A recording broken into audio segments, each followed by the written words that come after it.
Okay, I think we are ready.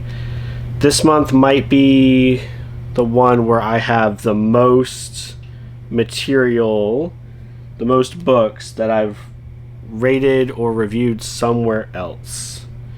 So, yeah. Welcome back to my channel. I'm Traben, and in this video, we're going to go over everything I read in the months of June and July.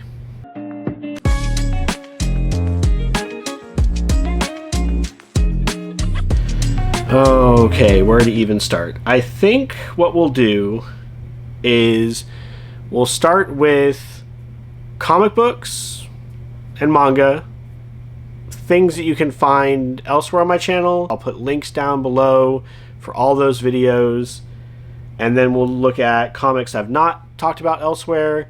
Then we'll do the same thing for books. First up, we'll talk about Chainsaw Man. So Chainsaw Man was second place in my manga tournament. I do intend on picking up all the rest of the issues. Volume 4 was the last one that was in the tournament that I was running and rated. And then Volume 5 I picked up afterwards, and I talked about this in my 24-hour reading marathon, my thoughts on this one. But basically, Volume 4 was kind of a hiatus from the action, and Volume 5 really got back into it. So I really enjoyed Volume 5. It was a lot of fun. Had a lot of really good character development for several of the minor characters that we hadn't touched on yet. In that same video, I talked about Akane Banashi. I read through 2 more volumes in that 24-hour marathon, and then I also did a review for this, which was up on Tuesday of this week. And so there's a couple of places you can go to get my thoughts on this, but basically every volume of Akane Banashi has gotten either 4 or 5 stars from me. I really like the interesting subject matter, learning about Rakugo, and it reads a lot like a sports manga. So if you're into that sports manga scene and you want something a little bit different, it's a really good pick. The winner of the manga tournament, and what I finished up a lot of in my 24-hour readathon, my 24-hour challenge, was Witch Hat Atelier. And so I have now collected everything that has been released stateside. This is an incredibly strong manga. I believe almost every volume has gotten 5 stars. Really great characters, a great story, amazing art. You can check the 24-hour challenge, and next week there will be a full review for the series.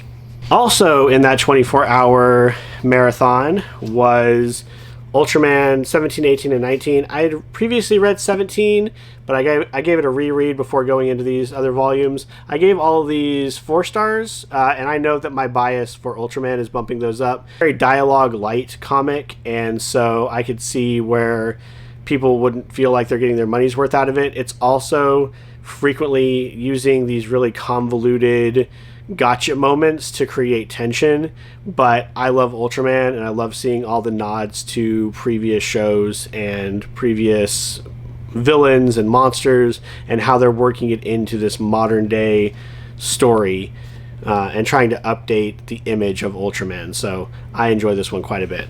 I also have a full review up for Void Rivals. I gave this a 5 out of 5 as well.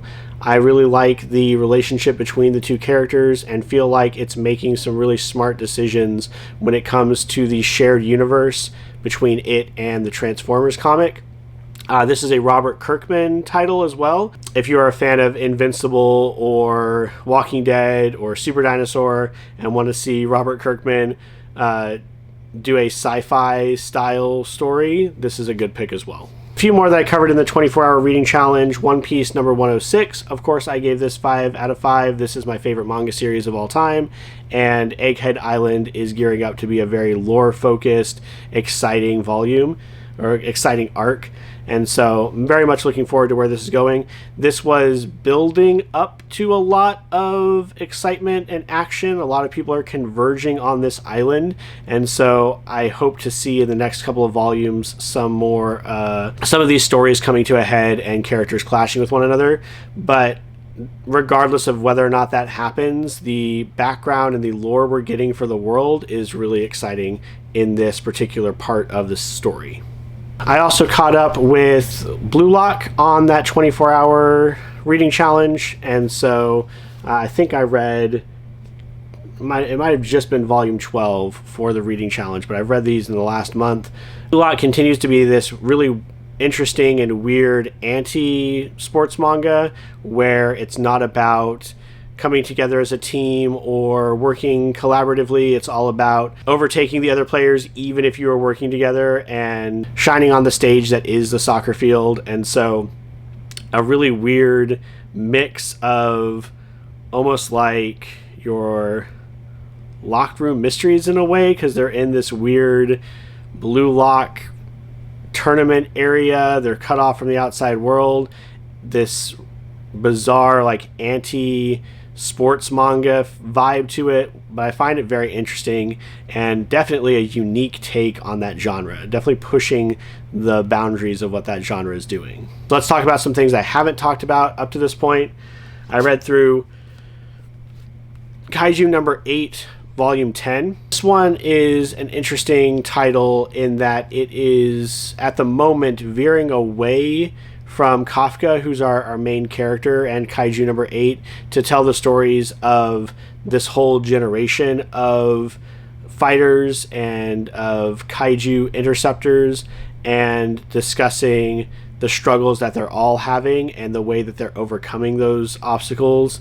There was a pretty pivotal moment, I think 2 volumes back, that kind of led us into this direction to shift the focus away from the character who's ostensibly the main character, so we can build up some of these secondary characters and these background characters, moving into larger and larger conflicts where they're going to all have to be working together. So it might be a little bit off-putting at the moment for some fans because we're not focusing on the main character and we're not focusing on Kaiju number 8, but I think it's in service to a future moment where all these characters are going to have to come together and work together, and I'm excited for that. I read through 2 volumes of Go-Go Loser Ranger to catch up with what's been currently released. This is kind of an anti-Super Sentai or Power Rangers title, and in it, the Power Rangers, the Super Sentai team, are basically evil and a front for like a global conglomerate that is basically banking off of the fights with the monsters and perpetuating a war that has ended a long time ago. The main character is one of the monsters that is trying to infiltrate the ranger groups and steal their powerful weapons and undermine them, and through subterfuge overtake them and eliminate them. It can be a little hard to follow at times, especially when we're having all these back and forths, and the main character's biggest asset is that he is able to transform his body to look like other people or look like objects, and also to regenerate from damage very quickly. And so the ways that's being cleverly implemented within the story is very intriguing. You also have a very large number of people that he comes across that sympathize with his direction in trying to undermine the Ranger team. In these volumes, you had a group that was seemingly benevolent, actually turning out and on the side of the monsters, which you're kind of rooting for at this point, turn out to be completely evil, and they had to deal with that. I didn't care for it that much. It seemed like too obvious of a ploy. Nothing was really surprising in it. Given how clever the comic's been in the past, it seemed rather, like I said, predictable and not as exciting, but it was still fun overall, and I liked the premise a whole lot, so I enjoyed reading them. I think I gave them 4 stars. I read Let Her Be Evil, which is a comic anthology of just like these short stories of evil women, and it's very clear in its marketing and its build-up that these are evil women, not morally gray or not ones that are deserving of redemption. And I feel like some of the authors met that brief and some were more in that gray area. Each of the stories is only like 8 to 10 pages long, so they have to establish the story very quickly. They have to get the characters and get that inciting incident real quick. It might be one that's more interesting for that premise of being a comic anthology than necessarily for the stories within it. I feel like, as with any anthology, there were a couple of really great hits in here that are going to stay with me for a while, and then most of the others fall into the they're fine category. Like, it was okay. I think this ended up at a 3-star for me. I did do a mini review on this, which I'll link in the comments below, but it was only like a minute long quick rant on it. If you just want snappy comic book stories, or you like the theme, again, like any anthology, if the topic is intriguing to you, probably find a few stories that really grab you in this book. I read Radiant Black and Rogue Sun, the latest volumes of each. These are both in the Massiveverse, which I've previously done a video talking about just how much I love the shared universe. Radiant Black is actually getting really exciting because they're gearing up for this major war, and it's already kind of started, this intergalactic trial of sorts. And in the end of the last volume, we were left with a very intriguing question, because up to this point we've had 2 characters who have embodied the Radiant Black power, and the question that was up at the question posed at the end of the last volume was which of the 2 is ultimately going to take the power and keep it, because it can't bounce back and forth between the 2 of them forever. This comic does a really intriguing thing with that premise. It actually splits at one point and shows you what happens if one person takes over and what are the consequences of that, how do they use the power, and then shows you what does the other person choose to do, how does that work out. And neither are perfectly good. Both have negative things that happen and both have positive things that happen. And so I think it's a really good exploration of the way that these different characters act and their beliefs, but also that neither is perfect and both are going to make mistakes, and depending on your personal beliefs, you might cheer for one over the other, but you can recognize that both have their strengths and weaknesses. Rogue Sun is dealing with his power being taken over by an older Rogue Sun entity, and this volume is mostly dealing with that conflict. I still really like the story, but I feel like it works best when it's dealing with the family dynamic that we established in volume 1, and this has very little of that until the very end. So I feel like it's back on track for what I'm excited about for the comic, but still a solid entry for this volume as well. I believe this was a 4-star, this was a 5-star. This one's really great. I read Extremity Volumes 1 and 2. These are Daniel Warren Johnson's, probably his most well-known work, maybe you would say seminal work. Definitely the one that I see the most in like social media and just as his name is being mentioned.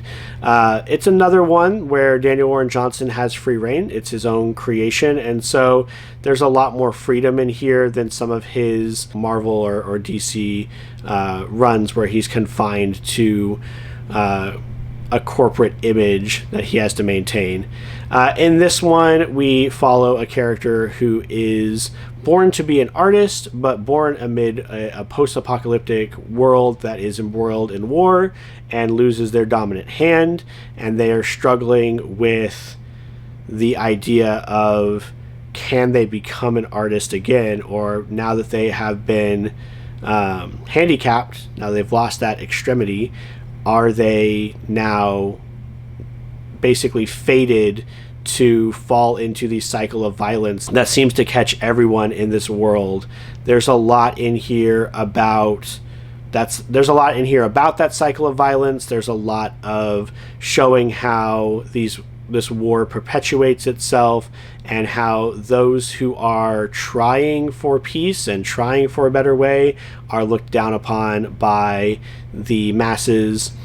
It ends on a fairly hopeful note, so I still feel like that is kind of a Daniel Warren Johnson style, having kind of a bittersweet ending.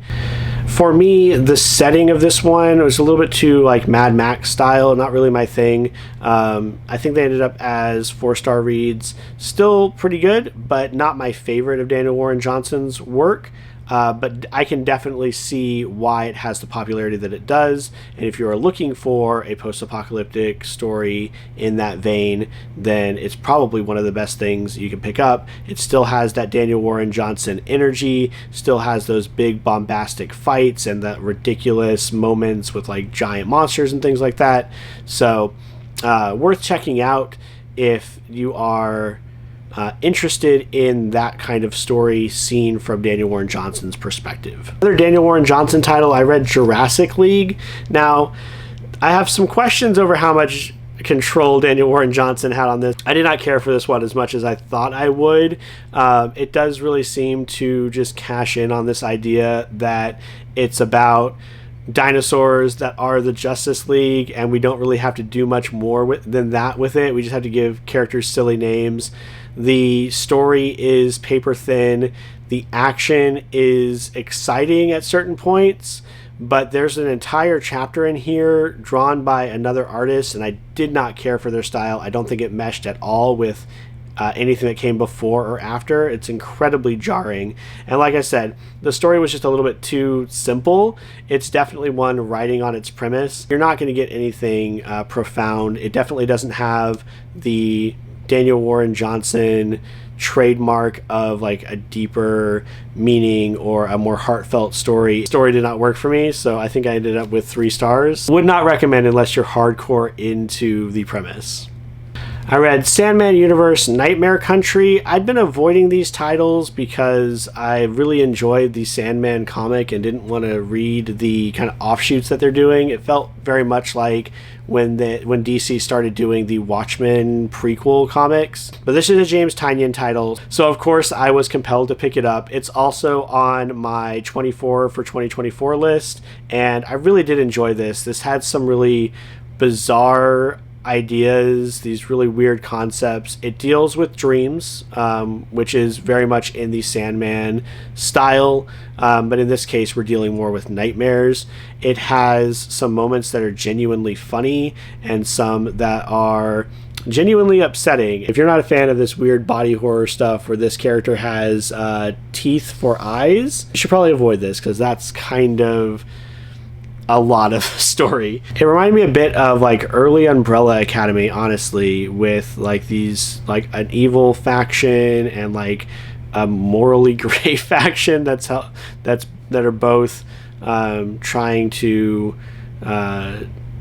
find out what's so special about this one girl, because she dreams about them. If you enjoy those bizarre stories that Tynion tends to tell, and you want to see one that is set with Sandman characters and kind of gives that vibe, again, I felt Umbrella Academy, the comic, kind of vibe in it as well. And so if you're a fan of either of those, I would check this out. It was a lot of fun and I enjoyed it. I think definitely 5 stars for this one.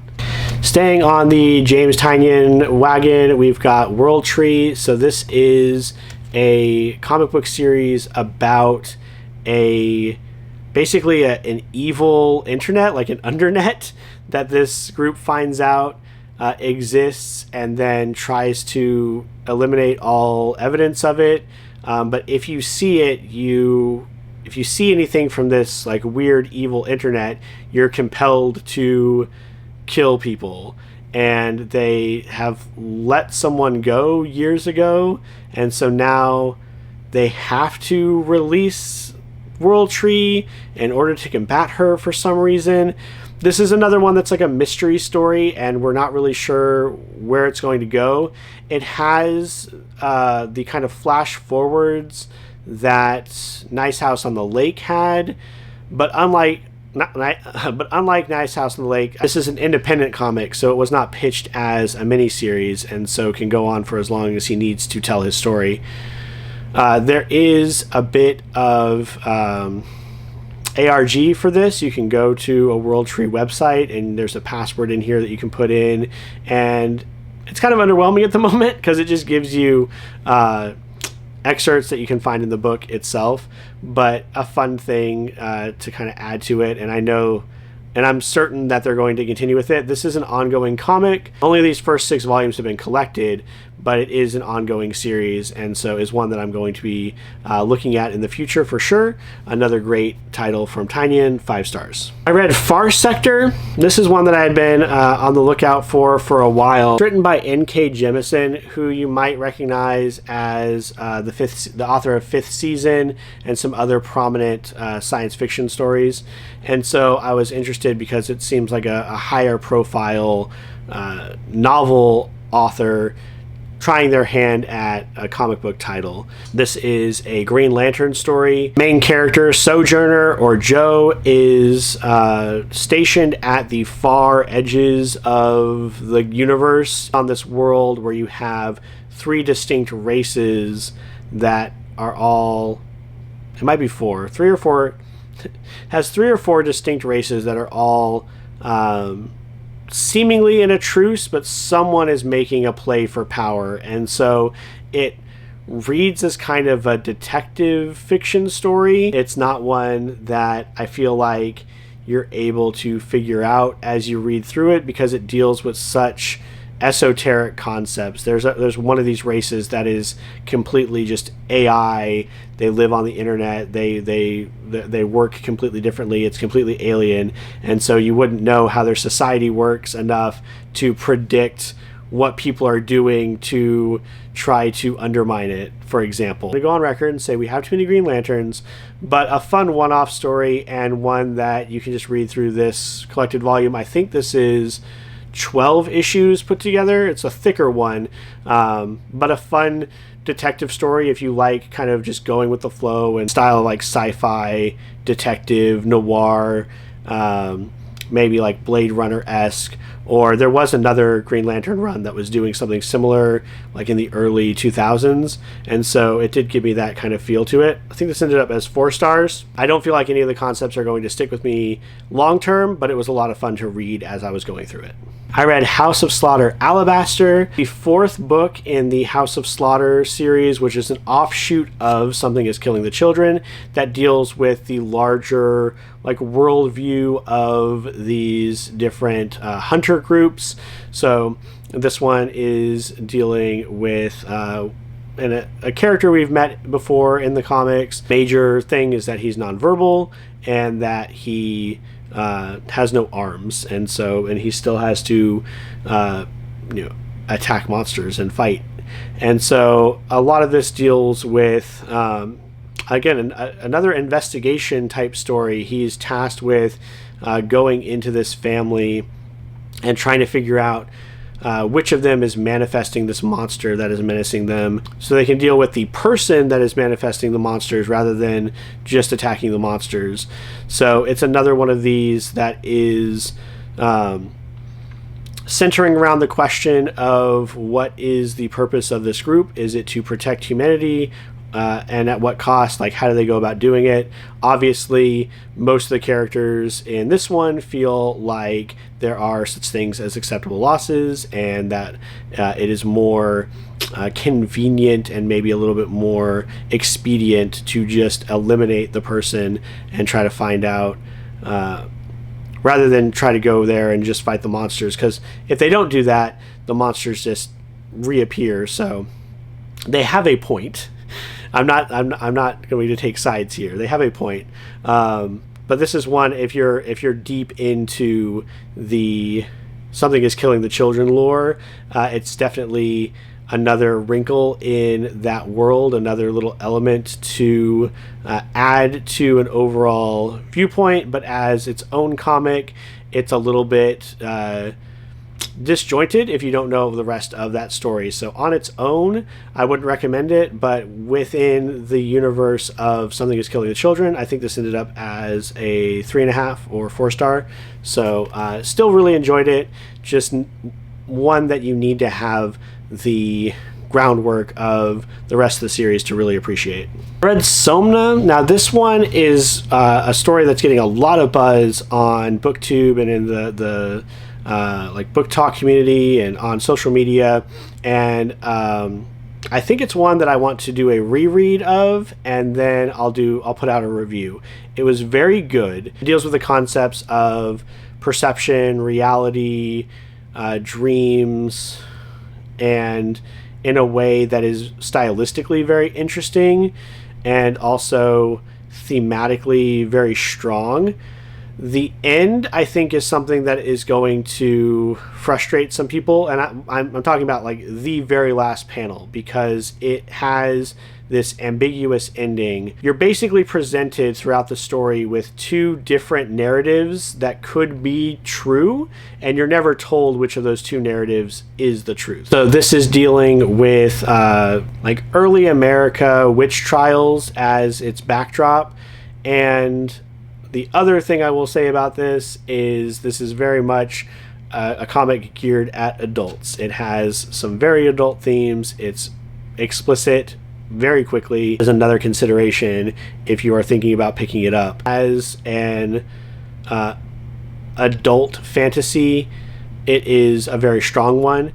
On the back, it compares it to The Witch, which I think is an apt comparison. If you enjoyed The Witch, or you enjoy those kind of cerebral A24 horror films, you'll probably enjoy this as well. I read Anzu and the Realm of Darkness. This one I read alongside The Festival of Shadows, and they both have similar vibes to them. There is a regular world, there's a demon world. Of the two, I enjoyed Anzu a little bit more. Despite it being like a middle grade comic, I do believe that it is something that is fun, good for all ages, fun for all ages, and I think it ended up as a 4-star. It was solid, it was fun, I enjoyed it. If you are a fan of Japanese mythology or the concepts of yokai, I think you'll get a lot of enjoyment out of this book. Finally, we have The Festival of Shadows. This was another one in my 24 for 2024 list, so I was looking for this to finish out that list.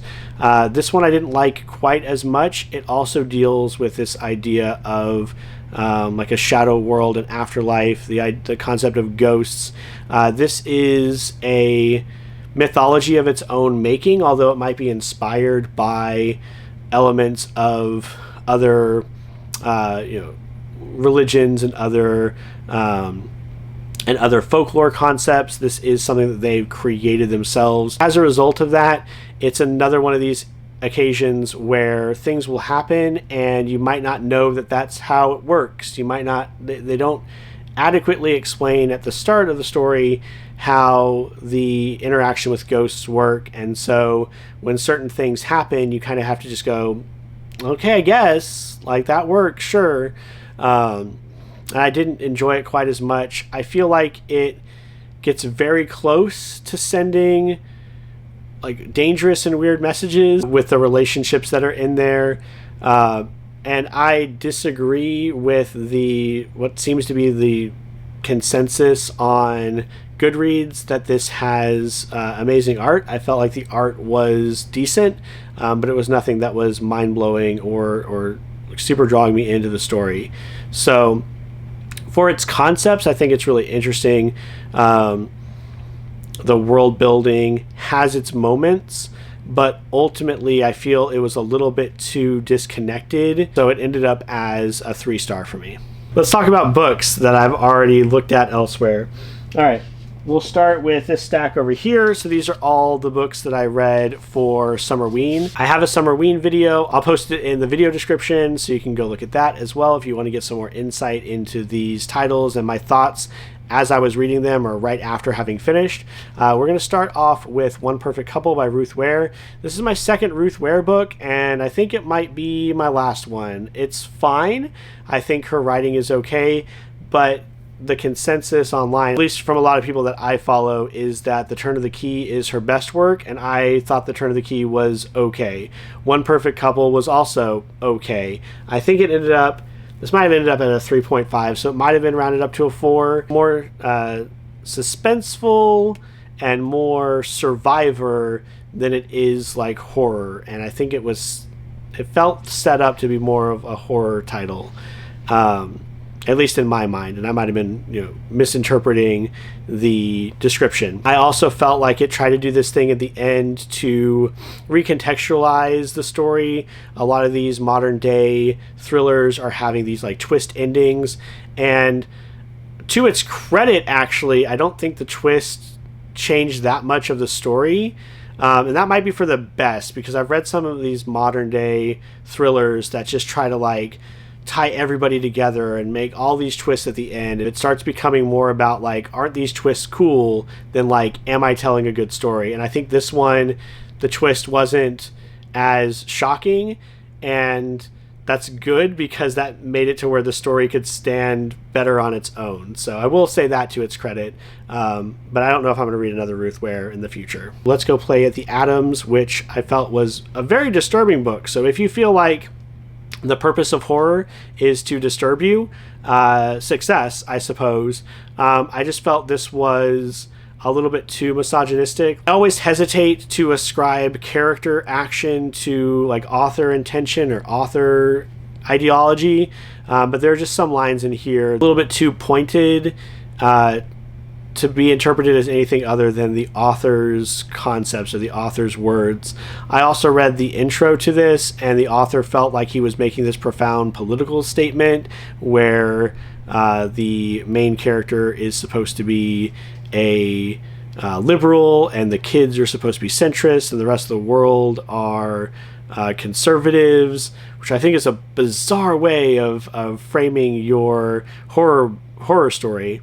For those who might not know, this is about a babysitter who gets tied up by the kids that she is looking after, and then slowly over the course of the book, she is tortured at a couple of points, sexually assaulted, and so yeah, it's very uncomfortable. And I think trying to argue and frame it as a political story, and like that therefore you had to be terrible to this woman, is not the best look, let's say. And so yeah, I did not care for this one, but again, if you just want to be made deeply, deeply uncomfortable, read it. It will make you feel that way. I read The Auctioneer. This one ended up as a 3-star as well, but I did really like some of the slow burn, the slow build-up of the tension in this one. This is a story about an auctioneer who comes to town and slowly starts buying up all the property of the people who live out in the countryside, to where they don't have anything left, and they are pressured into continuing to support the auction because they know if they don't, that accidents happen to people who don't do this. The police are all in on it. It's this big conspiracy thing, and it slowly grows over the course of the story.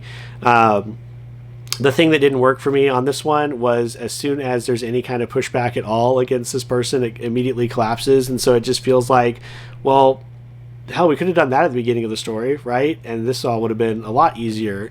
But one that I think, due to its premise being so bizarre and so unique, I think is going to be one that I think about in the future, despite not giving it a strong rating. I read Hellhound. The dog is not actually from hell. Spoiler. It deals with a dog who, you get his point of view, you get like the dog's perspective of the world, and he's just like a vicious little thing, like and it does this interesting parallelism between the dog and this one young boy, but beyond that, I felt like there wasn't much there. These are all, by the way, the paperbacks from hell are all books from like the 70s and 80s, so these are all older horror titles, and I was trying to get a sense of what that era of writing was like. So it was interesting to read these books, but I didn't walk away from any of them feeling like they were masterpieces or very profound pieces of literature. So this one, I think I have like the least to say about. It's pretty much everything it says on the tin. The dog is evil. He goes around doing evil stuff. If that sounds cool to you, pick it up. It's a quick read. It's another novella. So the title of this is incredibly misleading. Does not take place at night. Does not contain more than one mannequin, really. and it's not even really about the mannequins. It makes it seem like it's a story about a prank gone wrong and maybe a mannequin coming to life, but it's really much more like a psychological dive into this character as he's slowly losing his mind. In that way, I would put it close. In that way, I would put it alongside Closer as a good comparison. I really enjoyed Closer. I feel like this does a better job of making it obvious that the character is imagining the things that they're perceiving rather than those things actually happening. I feel like Closer, if you want more of an ambiguous, like, is it happening or is it not happening story, in that case of demonic possession, that would be a good one to look at. They're both novellas. They're both really short. I enjoyed this one. I think I gave it 4 stars. Just know going into it, it's not about a supernatural occurrence or anything like that. It's much more about a person slowly losing their grip on reality. I have read through Dirty Magic #1 and #2. I am partway through #3 at this point, so that's one of my books for Epic Series Summer. This is one of my series for Epic Series Summer. Another one is the Dresden Files series. So far I've read Deadbeat and Proven Guilty for Dresden Files. I'm jumping into the next one pretty much as soon as I finish the last. The goal with my Epic Series Summer is to try to get through these longer series that I have. So now I'm into, for the Prospero War, Dirty Magic, Cursed Moon. I'm now into Deadly Spells, which I've never read before. And I found out there's a 4th book in the series. So I'll be picking that up soon as well. With the Dresden Files series, I'm now on book 9, and I have 17 of those books. So the last 2 I've not read yet, and I'm trying to get up to that point. There'll be a video up from earlier this week where I talk about the progress I've made this week on those. I did a video for How to Solve Your Own Murder, which is this book right here. I don't normally try to solve the mysteries in mystery books, but I sat down and made a crazy conspiracy board with my kids' magnets and tried to figure out what the mystery was. And I did a pretty good job to the point where I had to delete several of my predictions just so I didn't spoil the ending. That was a lot of fun to make, and a very good story. Like 5 stars. I think probably one of the best mysteries I've read this year, right alongside Everyone on This Train is a Suspect. I did a review for Hearts That Cut. This is the sequel for Threads That Bind. It's just a duology, so it's done. This is a rather unfortunate title in that I think I ended up at a 3-star with it, despite it having one of the most creative endings to a story, to a fantasy story that I've read in a while. I just felt like the mystery element of it, where we're following this detective, we're not able to draw the conclusions that the detective can because we don't live in the world of the detective, and there's so much about the workings of the world that we are not privy to because the world building in this is a little clunky. You're not able to solve the case, so you just kind of have to sit back while this detective mills around a bit and like stumbles into some clues and some people. And so the plot is a little bit problematic. The world building is a little bit clunky, but the ending is very interesting. If you're interested in this title, you should check out my review for both the Threads That Bind and Hearts That Cut. I'll post both in the comments below. Now we're finally getting to books that I have not talked about or reviewed just yet. I did discuss The Skin Was Once Mine by Eric LaRocca, which I read as part of the 24-hour readathon, the 24-hour challenge. We didn't finish it during that challenge, I don't believe, but we have since finished that book, and I ended up giving it 3 stars. There was an over-reliance on the main characters having some sort of really weird tendency or some psychopathic behavior or sociopathic behavior, and so it just ended up not working for me, especially in a collected book like that where you can start seeing the common threads throughout the stories. I feel like Eric LaRocca takes some more obvious metaphors and tries to twist them into literal body horror, and then will sometimes take that and undercut it by revealing an ending that suggests that most of what occurred during the story was not happening. At the very least, again, one of the stories really made me uncomfortable, like really bad. And so if the purpose of if you feel the purpose of horror is to make you uncomfortable, another title to check out perhaps. Through Paris Apartment as well since the last time we've unloaded the cart. This is a Lucy Foley book, the third Lucy Foley book I've read so far. I'm always listening to the audiobooks with my wife. This one we felt was dragging a little bit too long. We got about halfway through and we're like, how are we halfway through this book? We think we've already figured it out. We think we know what's going on.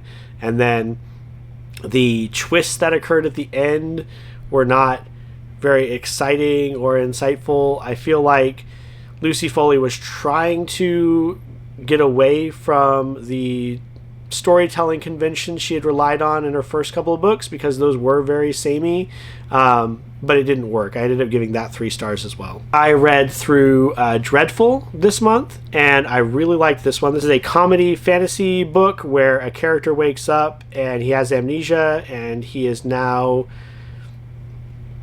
slowly growing to realize that he is the dreadlord of this castle, and so there's a disconnect between who he was before he lost his memory and who he is now. For me, the comedy landed, but I can definitely see where it wouldn't for a lot of people. Just him like bumbling around and trying to be a nice guy when he has all these essentially slaves in this whole community that is like under his rule. The revelations about the other characters around him as you go through this book are outlandish, but in that kind of dry British wit kind of way, which I feel like was intentional. So if you're a fan of something like Hitchhiker's Guide to the Galaxy, that style of comedy, not as absurdist as that, maybe think something like Discworld. Somewhere in that wheelhouse is where Dreadful is landing. It had this really interesting scene with a knowledge demon that I thought was incredibly clever and really reminded me of like D&D sessions and like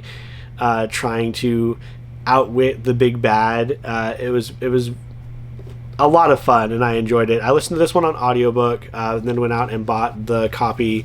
Barnes & Noble copy has these nice like printed edges, has like the black border, and so I was enjoying the story so much I picked it up physically. Another one I listened on audiobook was A Venom Dark and Sweet. This is the second book in this duology. The first is A Tea Steeped in Poison. I felt like this was in a wave of fantasy duologies I was reading where the first book seemed to set up one story and then take a sharp turn at the end for this like adventure, global annihilation type storyline, and then the second book wrapped that up, and it kind of rendered a lot of the first book meaningless because there was this much bigger issue that we had to deal with in the second book, and I did not care for that element of the story. The cover is great. The art on the cover is amazing. The story is so-so. I think this one ended up at 3 or 4 stars. Definitely one that I feel the sequel book was not as strong as the first book and not as interesting. Finally, we have When Among Crows. This is another one of my 24 for 2024 books. This one was a novella, a short one, urban fantasy type story, and it just deals with this like hodgepodge group trying to find Baba Yaga to help one of them. There are some points in here that I feel like we had revelations come in a little late, like it had already kind of given away a character's background and then it was revealed explicitly within the book. It's one that I feel like if it were to continue Dresden-esque as a series, I'd probably pick up the next book. It was fun. And because it's a novella, it's breezy and quick to get through. I read through it in a day. So if you're a fan of urban fantasy novels, you should pick this up. I think it was fun, not amazing, but a solid story. So yeah, if you're into urban fantasy, I would pick that up. Thanks for joining me as I talk for an hour about all the books that I have read and where else you can go to get my thoughts on them. As always, I hope your reading journey is going well. Whether you're participating in a readathon or doing a challenge or just reading for fun, however you consume books and media, I hope you're having a good time. Please don't forget to like, comment, and subscribe so we can grow this corner of our BookTube community. And until the next one, take care.